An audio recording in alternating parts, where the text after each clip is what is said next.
Muy buenas noches.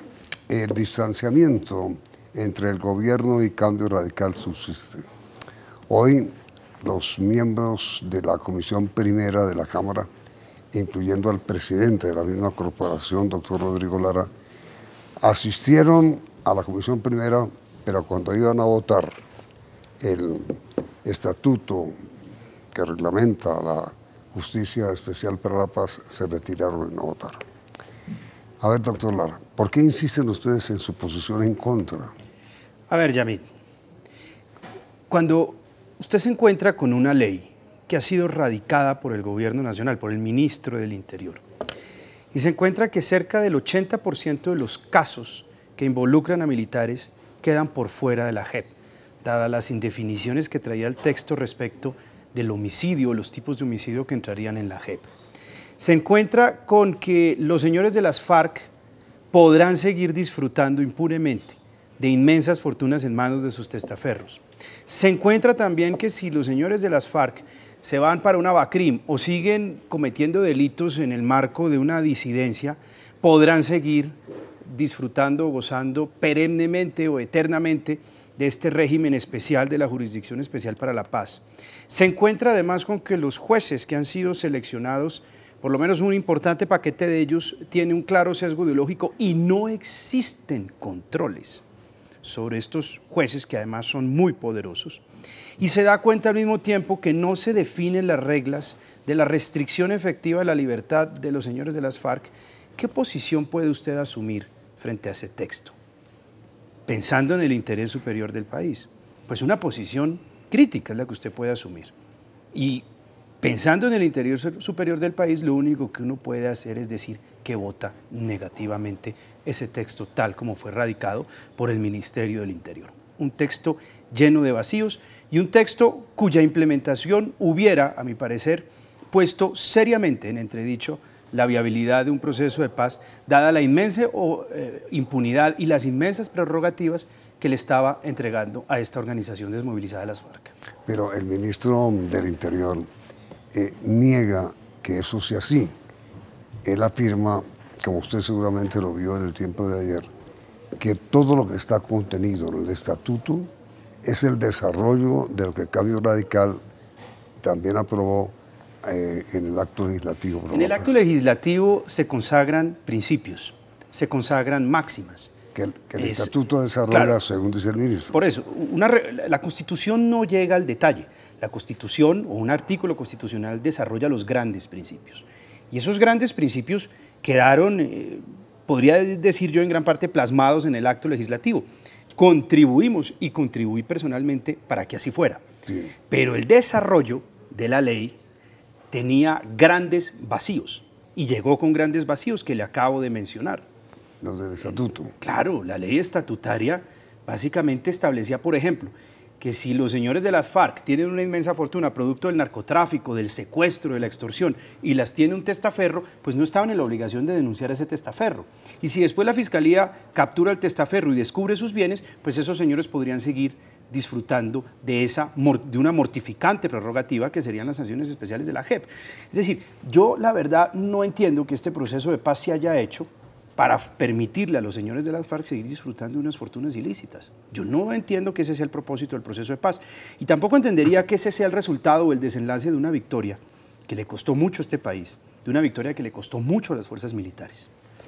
¿Y qué es lo que usted dice con respecto a lo que afirma el estatuto frente a los militares que están en juicio?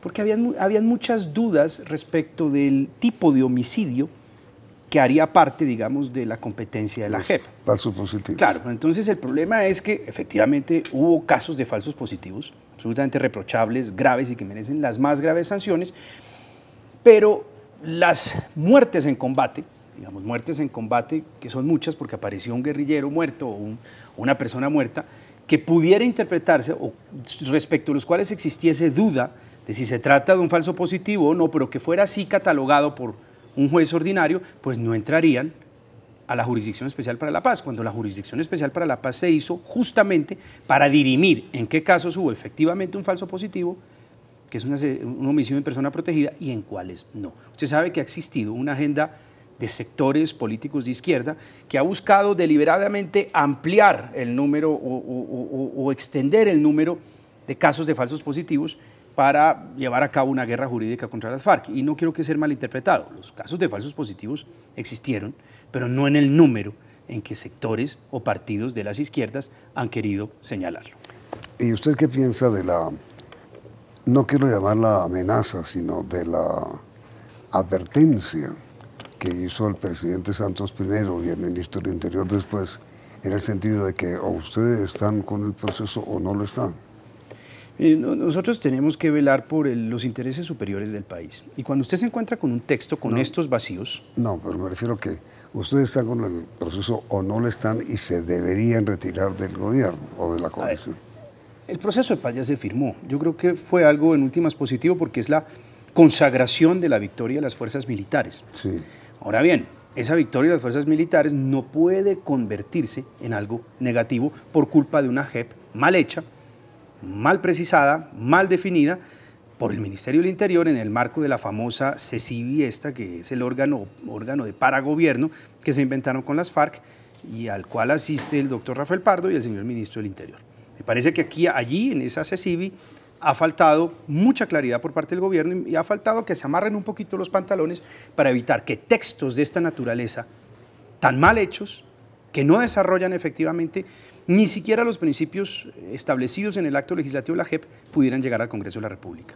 Yo creo que ha sido nuestra actitud, nuestra crítica, señalar a través de proposiciones y señalar también en los medios de comunicación y la del Fiscal General de la Nación, la que ha permitido que este texto haya ido, y debo reconocerlo, mejorando en los últimos debates. ¿Es cierto o no es cierta la versión de que ustedes estarían dispuestos a votar, tanto en la comisión como en la plenaria, artículos del estatuto que hasta ahora no han aprobado, pero que son objeto de acuerdo entre el fiscal y el gobierno? Nosotros votamos no. Nosotros votamos no porque esto es una integralidad. Sin interesar lo que diga o haga el fiscal. Es decir, lo del fiscal es una mejora considerable, pero yo creo que faltan temas, Yamil.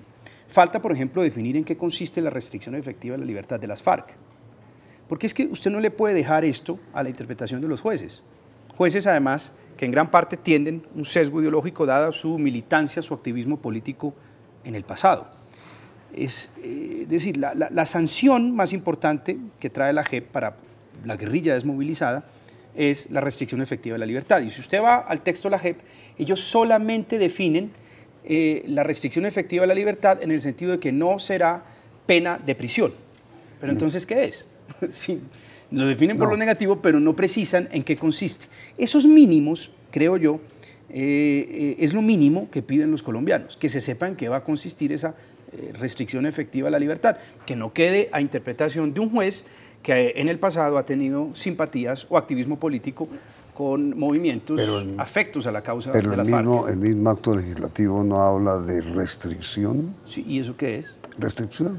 Pero eso es lo que queremos precisar en la ley. Es que si usted no lo precisa en la ley, lo interpreta el juez. ¿Y quiénes son muchos de esos jueces? Pues personas que, como le señalaba, tienen afinidad, o han sido afectos. Claro, exactamente. Eso que usted llama el sesgo. Sesgo.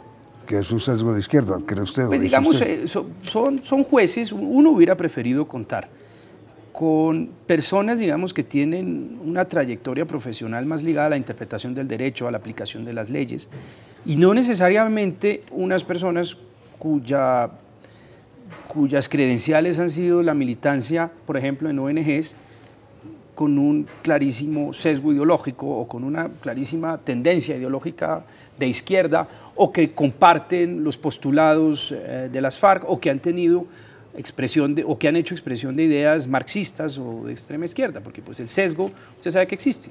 Cambio Radical es un movimiento de izquierda, del centro, de derecha. Pues yo creo que este es un movimiento claramente que tiene un origen liberal. La mayoría de nosotros tenemos un origen liberal, hay unos que no. El doctor Jorge Enrique Vélez tiene, por ejemplo, el director del partido, tiene una ascendencia conservadora. Yo tengo un claro origen liberal y soy una persona de filosofía liberal.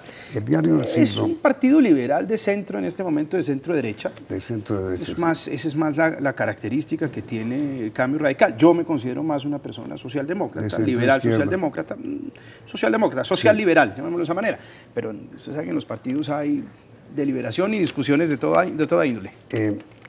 Se ha hablado mucho hoy del artículo que publicó el diario El Siglo, interpretando al doctor Vargas Lleras. ¿Usted lo leyó? Sí. ¿Y está de acuerdo en que esa es la posición de Cambio Radical? Me parece que sí, que hace justicia, me parece. Esto de que Santos y Vargas juntos, pero no revueltos, es cierto. Es que sí, es que pues, me parece que ese ha sido un poco el equipo que han conformado. Ellos conformaron un equipo desde sus diferentes orillas, sus diferentes posiciones y lograron construir un consenso. Y me parece que esa es la actitud que piden los colombianos de sus políticos, que dejen atrás sus querellas, sus rivalidades personales y logren ponerse de acuerdo por el bien del país. El doctor Vargas dijo, listo, apoyaron al doctor Santos. Recuerde usted que él fue candidato presidencial y pudo haber sido candidato presidencial en 2014. Y se pusieron de acuerdo en sacar adelante la más importante agenda de infraestructura que ha tenido este país en toda su historia, que necesitaba de un gran ejecutor y de una persona con capacidad de liderazgo como la de Germán Vargas Lleras. De lo contrario, si no hubiera habido esa energía, esa capacidad y esa disciplina de propósito, los 60 billones de pesos que ejecutó Germán Vargas podrían haber terminado en politiquería, podrían haber terminado en cupos indicativos, podría haber terminado en aspectos, cosas lamentables. Es que fíjese, haga un corte entre lo que fue la ejecución antes de la llegada de Germán Vargas y después de la llegada de Germán Vargas. Y hágalo desde la perspectiva de Odebrecht. Pero antes Odebrecht, después de Vargas, no existe Odebrecht. Sí, pero digo, las posiciones públicas que han adoptado el presidente Santos y el ministro del Interior suponen una ruptura de la relación, un marginamiento de Cambio Radical del gobierno, ver, pero perdón, sí. Inmediatamente después.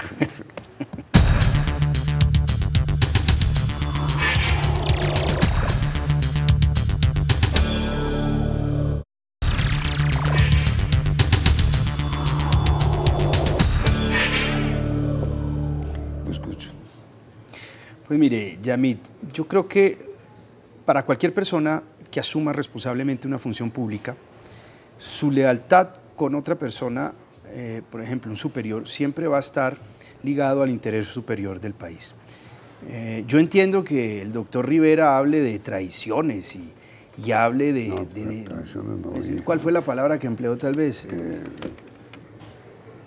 No recuerdo, pero no, bueno, traiciones. Pues es desacatar, bueno, a ver, yo creo que lo que para traicionar a una persona tiene que romperse un vínculo moral.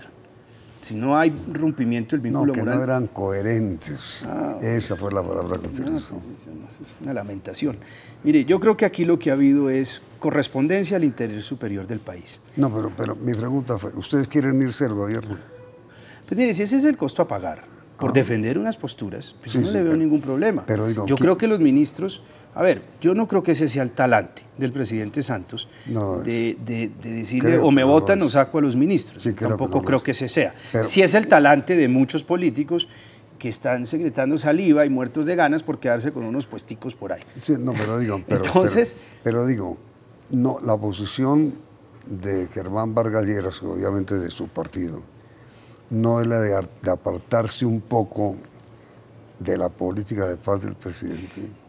Sobre la base de hechos claros, es decir, es que los 6 puntos que yo le acabo de mencionar son incuestionables, es decir, son temas de suma gravedad. Es decir, hay muchos, por ejemplo, yo me imagino que hay funcionarios del gobierno nacional que en este momento son muy críticos con nosotros, pero que son conscientes de estos vacíos y prefieren callar. A nosotros, pues yo creo que el interés superior del país nos obliga a señalarlos. Pero y si el costo de esto es salir del gobierno o entregar unos ministerios, no hay ningún problema. Pues a mí en lo personal poco me importa porque pues yo no he nombrado a ninguno, pero el que los nombra es el presidente. No los nombro yo, ni los nombra el partido, si los nombra el presidente, los quiere salir, salen. No es una posición electoral la que está asumiendo Cambio Radical. Pero ¿cómo puede ser electoral estos temas tan graves y de fondo que le acabo de señalar? Cuando usted se encuentra con un texto presentado por el Ministerio del Interior, que usted asume que fue consensuado con los señores de las FARC en la tal CECIVI esta, y se da cuenta que deja por fuera gran parte de la situación de los militares, que establece impunidad para los testaferros, que les permite seguir gozando de inmensas fortunas, impunidad para los desertores, jueces con sesgo y sin control. ¿No haría usted lo mismo que nosotros? No, pero usted dice que, ¿por qué electoral? La versión que hay por parte de muchos observadores de la política es que Germán Vargas Lleras querría alejarse un poco de... Yo sé de dónde viene ese tipo de críticas. Viene de aquellos sectores que han hecho política con el caballito de la paz, irresponsablemente, que han utilizado la paz como un beneficio electoral. Y no quiero entrar a dar nombres. Nosotros hemos asumido una posición supremamente responsable con el proceso de paz, y es que no hemos hecho política ni a favor ni en contra. Hemos actuado con una ética y responsabilidad frente al proceso de paz. Mientras se dieron unas negociaciones supremamente delicadas, preferimos ser prudentes. Cuando llegó el acto legislativo de la Jurisdicción Especial para la Paz, hicimos serias reformas y serias modificaciones en lo que tiene que ver con el régimen de los militares, que dejaron a los militares activos muy tranquilos. Hicimos reformas también en lo que tiene que ver con los terceros, para evitar cacerías de brujas, para evitar que esto se convierta en una continuidad de la guerra a través de una guerra jurídica. Sí. Y definimos con el fiscal general todo el régimen de persecución de los bienes mal habidos por estos señores de las FARC. Sí, pero mi pregunta es, toda esta serie de observaciones de cambio radical al estatuto que reglamenta a la JEP, ¿está relacionada exclusivamente con este tema que usted anota, o tiene algún vínculo electoral en el sentido de que Germán Vargas Lleras querría separarse un poco del manto del presidente Santos para no aparecer como candidato del... Pero es que él siempre ha mantenido distancia y reservas respecto de aspectos del proceso de paz, como de aspectos de la implementación. Esto no es nuevo. Él desde hace mucho tiempo dejó claro que mantiene distancia. No, mi pregunta es, el hecho de que ahora aparezca claramente expuesta la posición de cambio radical con votación en el Congreso, no es la manera de apartarse un poco el doctor Vargas Lleras del presidente Santos para su campaña electoral. Pero es que lo hace por una causa, lo hace por una razón, que son unos puntos que le acabo de mencionar, que de no haber sido y de no enmendarse serían gravísimos para este país. Usted se imagina a los señores de las FARC con sus testaferros. Usted va a la ciudad de Neiva, de Villavicencio, de Ibagué o de Florencia y se da cuenta de que las FARC tienen inmensas fortunas invertidas en ferreterías, en construcción, contratistas. Es decir, no son las pobres viejecitas, no es pobreza franciscana la que ellos alegan. Es decir, son tipos que tienen una gran capacidad económica. Integrando ahora, haciendo política activamente en las 16 zonas e integrando además esa famosa coalición que se está armando entre izquierdas y exguerrillas, es que nosotros vamos a permitir que se recicle toda esta gran fortuna de 30 años de narcotráfico. Ellos empezaron a narcotraficar desde 1979 en el Caquetá, en el Yarí. ¿Se recicla en la política, en la economía? No, de acuerdo, doctor Lara, pero quiero preguntar muy concretamente. Germán Vargas Lleras fue durante varios meses vicepresidente de la República. Sí. Trabajó conjuntamente en todos los frentes de discusión con el presidente Santos, incluyendo en el de la paz, porque al fin y al cabo lo aprobó el acto legislativo, él y su partido. Mi pregunta es, ¿es cierto lo que dicen muchos observadores de que Vargas Lleras está aprovechando esta circunstancia para alejarse? Claro, y yo le voy a decir quiénes. Hay una camarilla politiquera que ha hecho política con el proceso de paz, que la ha utilizado como caballito para hacer campaña. Ellos que utilizan el proceso de paz proyectan su instrumentalización del proceso de paz hacia la opinión de los demás. Entonces, si está en contra del proceso de paz es porque está haciendo política con el proceso de paz. El doctor Vargas, por lo que yo puedo interpretar, porque es mi opinión, ha sido muy responsable. Es decir, no ha querido hacer política ni a favor ni en contra, pero siempre ha guardado distancia y prudencia. Recordará usted ese artículo que él publicó en Semana, una entrevista hace más de 2 años, en donde ya expresaba reservas frente a esta implementación del proceso de paz. Nadie puede estar en contra de un proceso de paz cuando es el resultado de una victoria de las fuerzas militares. Las fuerzas militares redujeron a las FARC a 5.700 hombres que ya no ejercían control territorial y era lo racional y lo razonable desmovilizarlas. Pero él mantuvo distancia prudente, en la implementación ha manifestado y expresado sus críticas. Usted me ha querido hacer la pregunta que va a ser mucho más concreta. Concrétela. La favorabilidad del presidente Santos no es buena. No parecería ayudar mucho a la candidatura de Germán Vargas Lleras seguir al lado del presidente? Esa es mi pregunta. Pero concreta. no es buena desde hace rato.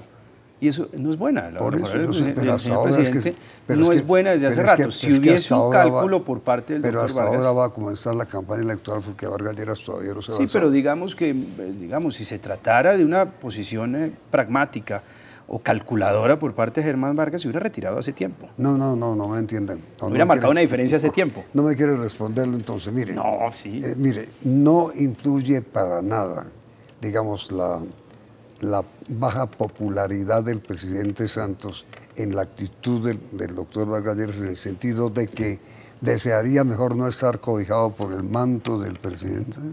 No sé, porque pues eso ya tiene que entrar usted a los insondables misterios del alma humana, y pues yo no tengo esa capacidad.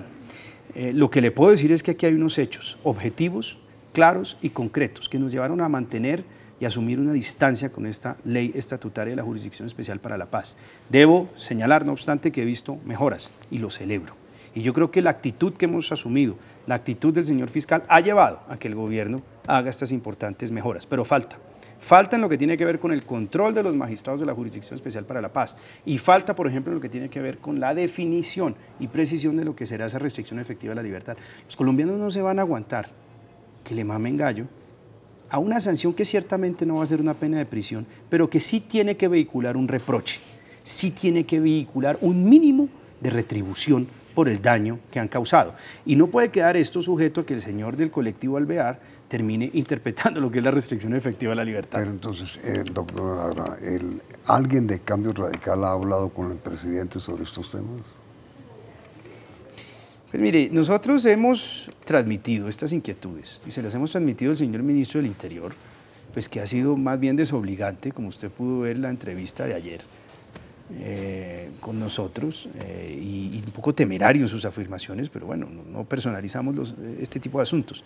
Se lo hemos transmitido al doctor Prada, y espero que esto pues termine llevando a que el Congreso, efectivamente como lo viene haciendo, mejore ostensiblemente esta JEP. Pero falta. Por ejemplo, hay un tema. Hoy, por ejemplo, se aprobó un artículo que es inquietante porque le permite a la JEP, antes de haber presentado y aprobado en el Congreso de la República la ley sobre el procedimiento, suspender suspender el ejercicio de garantías o de derechos fundamentales. ¿Qué significa eso? Pues nadie sabe. Puede ser que una orden de detención pueda ser interpretada como la suspensión de una garantía, de un derecho fundamental, pero también podría ser una chuzada. Entonces el día del señor magistrado un poco llevado hacia la izquierda o marxista, dialéctico, estima que hay que chuzar a los periodistas y hay que chuzar a los políticos en aras de saber la verdad sobre el conflicto, y pues podría hacerlo porque como no hay restricciones y no hay controles a los señores. Estoy llevando un caso, por supuesto, extremo, pero digamos quiero ser explicativo hasta donde pueda. Y podría chuzar, pues porque como puede suspender garantías y derechos fundamentales, y esas son las inquietudes. Queremos que si eso va a salir, que salga bien. Mire, mi pregunta final se la hago a usted como persona. Usted es miembro de Cambio Radical hace mucho tiempo. ¿A usted le gustaría, sí o no, que el doctor Germán Vargas Lleras se apartara un poco del presidente? Sí, a ver, yo... No, mire, yo creo que yo no le puedo responder con un sí, con un no, porque pues esto tiene más matices. A mí me parece que si lo llegara a hacer, tiene que ser sobre la base de unos argumentos. No, pero le gustaría que se marginara un poco, que se alejara un poco. No, yo creo que el doctor Vargas tiene que plantear su programa y resaltar lo positivo que ha hecho el presidente. Pero también hay cosas que no han funcionado correctamente, como este proceso de implementación, porque se lo dejan en manos de unos señores que están haciendo política, entonces, como pasa en el Ministerio del Interior, y se preocupan más por la política, por sacar reformas electorales a su medida, que en implementar esto seriamente. ¿En consecuencia le gustaría que se alejara un poco el doctor Vargas del presidente? No, yo creo que siempre deben existir puentes. Yo creo que más allá de cualquier coyuntura electoral, siempre va a haber un afán por el interés colectivo del país, y estoy seguro que el doctor Santos tiene ese mismo propósito, ese mismo norte, y ese es el vínculo moral que los debe unir siempre, el interés superior del país. Esa es la pregunta para nuestros televidentes. ¿Ustedes desearían que el doctor Germán Vargas Lleras se alejara un poco del presidente Santos para lanzarse como candidato a la presidencia, sí o no. ¿Está bien? Usted. Las respuestas del sondeo Si usted le pregunta a Roy y a Cristo le van a decir que sí inmediatamente. Las respuestas del sondeo serán mañana en este programa. Viene enseguida en el Canal 1 Caso Cerrado.